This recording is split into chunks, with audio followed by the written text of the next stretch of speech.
The party leader, Roots, Professor Wajackoya. Baba, Honorable Martha Karua, and other party leaders, for me, I'm going to look at this issue in a very critical way because I've been very much involved in the Mugiki issue. I remember in 1997 when I was practicing law in UK, the issue of Mugiki became very apparent, which informed us to find out what we were going to do with that brutal regime of President Moi, when he wanted to castrate all young Kikuyu males of the ages of 13 and 19. When he circled them and killed many of them, and many of them were thrown in Karura Forest, many of them were thrown in Ngong Forest.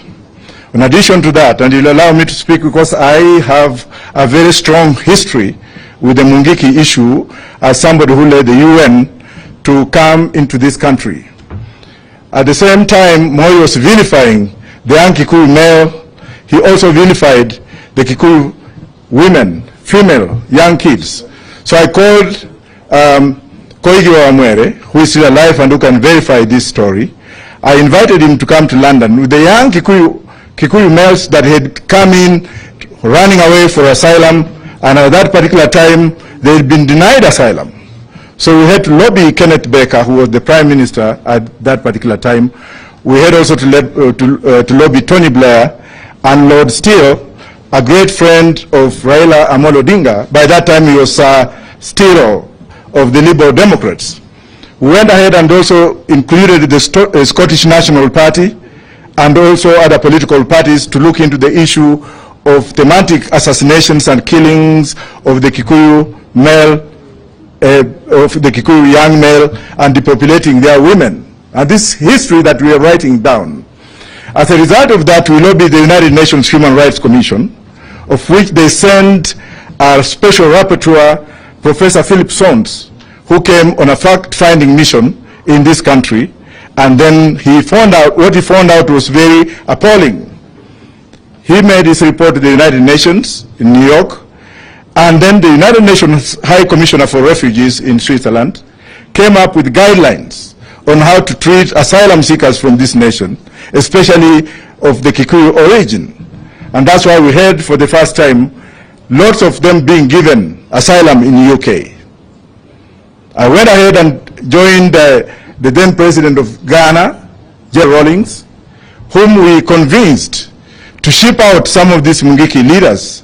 As a result of that, many of them were shipped to Mozambique, one of them being Ndunge Wariungi, who was shipped out with a Portuguese passport. You can find that out from him.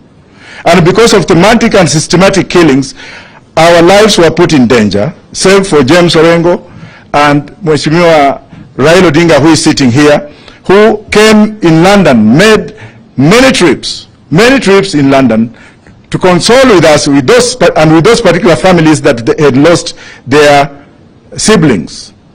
I hold the former president accountable for the thematic elimination of the Kikuyu community, something that Gachagua is now repeating. And let me assure you that we are appealing to the British government not on cameras. I am appealing to the British government not on cameras, but we know what you are going to do.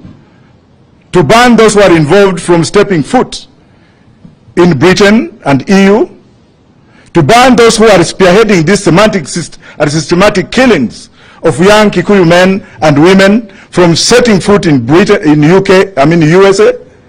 And I can assure you that when I say it, I mean it. And I know what I'm talking about.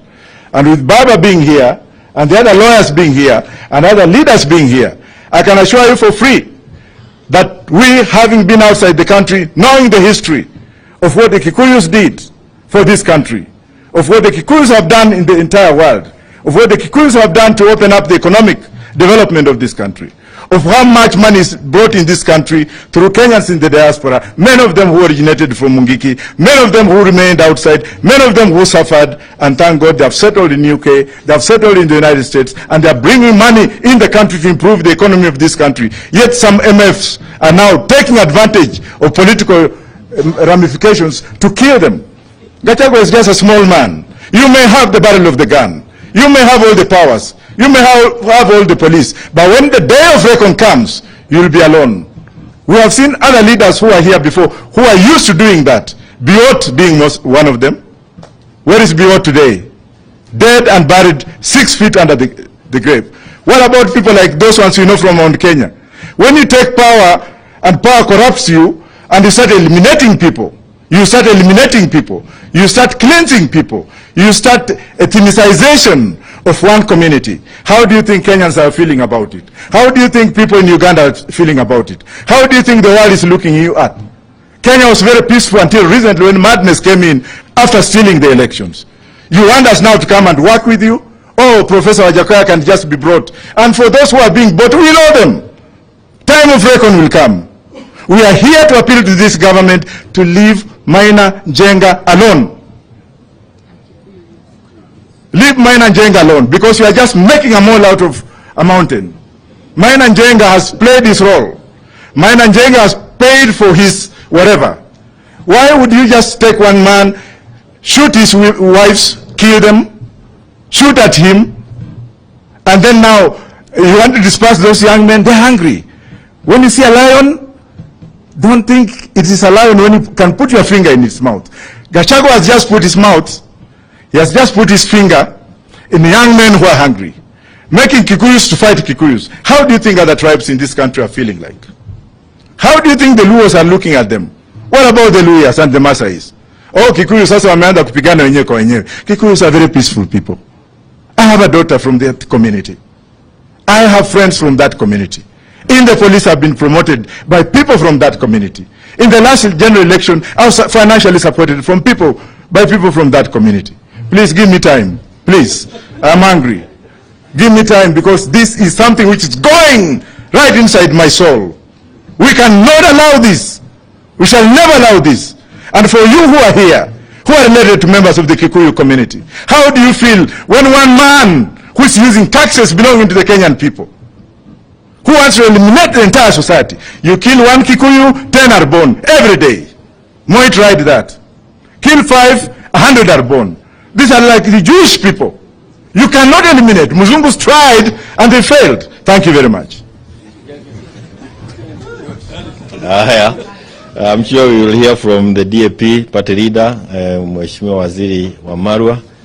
Yake si mleo sana.